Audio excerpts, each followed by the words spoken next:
G'day viewers, how are ya? This is Michael here. I'd like to talk to you about a good subject today. It's about CSIRO. Why did they bring dung beetles to Australia, and what does it mean to the world? Me or you or whatever. That's what I want to talk to you about today. Start talking about a man by the name of Dr. George Born Bissar.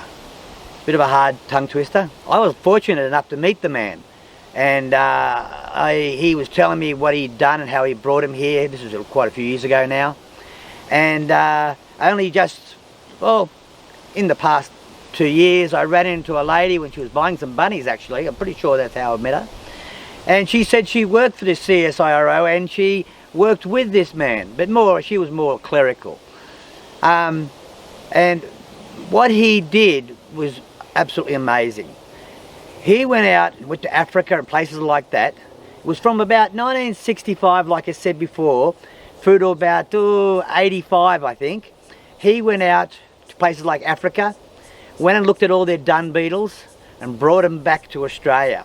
Then he tested them. Now this is the point that I find really good about him. He studied them, worked it out. Because why? Because in the past we had brought in cane toads, big mistake, trying to do the same type of thing. Then we brought in before that there was rabbits, big mistake. Foxes, another big mistake. And then someone way back further brought dingoes. Well, I forgive them, that was their pets. But this has been an ongoing trouble with Australia. We just acted, we didn't think. But this man was thinking, and he was a really nice man. And he was telling me how he brought all these dung beetles in and tested them in Australia. And I said, well, what about the ones that roll the dung along on the ground? He said, no, they didn't work out too well for Australia. Now, why did we bring them to Australia? Well, it's because I'll give you an example. Go back millennium ago, just joking, back when I was a boy. When I was a boy, about 7 years old, haven't you heard that saying before from parents? When I was a boy, yeah?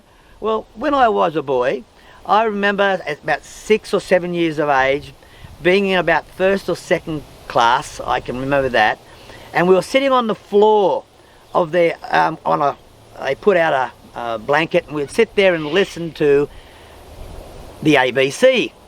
And then by the end of watching this program, because we didn't have, TVs were pretty just happening then, and we were sitting on this little mat, whatever, and along comes the flies. And we were kids. By the end of the time of the half hour, I can remember looking around, and it was a mass of dead flies, because we'd go, spotting these flies. And in Australia, this is called the Great Australian Salute, Flies, that was a bit of a joke going when I was young. So flies were out of control back 50 years ago, even longer, about 55 years ago. So if they were that bad, then imagine what they'd be like now if it wasn't for George. Now, just to explain another thing, it depends what country you are. I imagine they're all doing the similar thing. See, I was doing a bit of flies now. Why the dung beetle, and how does that help with flies?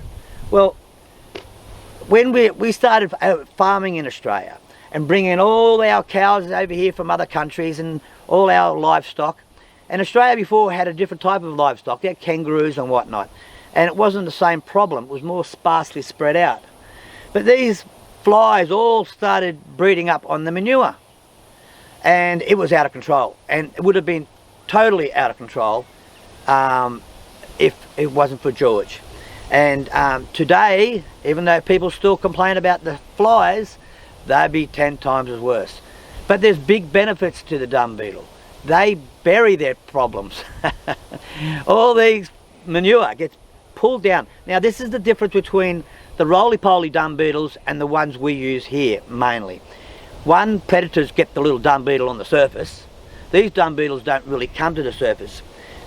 They drop a manure now in summer, in the morning, there'll be no more dung beetle. No, of course there'll be a dung beetle, there'll be no more dung, and the beetle will be down buried with it. And he would come along, he'd get the dung, and he'd just pull it all down. You can see him working around in the manure, and he'll pull it down all the way down into the earth. And he can go down over 3 feet, a metre. It's a long way down for a little beetle. And all that manure is getting pulled down where it does good. But on the surface it does very little good. So this is a great thing. It puts all the manure down in the earth and fertilises the ground. So you see, the other side of the coin is that dung beetles work really good in summer, mainly because it mainly comes from Africa. See, and our climate's very similar to Africa. We're if you have a look at us on the map, we're all in about the same sort of area. You know, we're in the same level from the equator, and so so what happens is in summer, yes, the dung beetle's out there and he's working hard, but that's when mainly the flies are a problem in Australia. Come winter, he slows up a bit, and you can see it in the manure. They will be on the ground. The manure will be there longer. It takes them much longer to dissipate. It can take a week or even more, which is okay. Now, I think that's a fantastic thing, all because of Mr. George, born Missar. It's a bit of a, I've got to really remember that one. But anyway, I hope you liked it. Before I get much further, this is what I want to let you know. I live on a place called the Central Coast. I'm about an hour to an hour and a half from Sydney, north actually. And it depends how much of a revhead you are, or a rat, how long it takes. Me, it takes about an hour and a half. For revheads, it takes about an hour. So that's how far I am away. We have a fairly high rainfall here now. It's about 1200 to 1600 millimetres, which is about 4 to 5.5 feet. That's a lot of rain. You get a lot of places worse than that, believe me.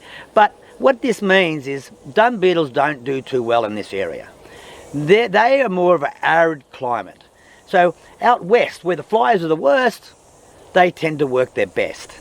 But on the Central Coast, we've got more organic matter and everything. We have worms working here. So between the two of them, we've got Australia covered. And so I like to think that you and I can work with this animal. If you're in the bush, think about getting them. In Australia, the CSIRO, I believe, still will supply them out to people. You can get them, and a tray of them, and you can release them in your area. There is some there, but it's always better to have more. And so I ask you to search your country to see if you can get them, because if you're in an arid climate, worms won't work too well, but these can. So catch you. Bye.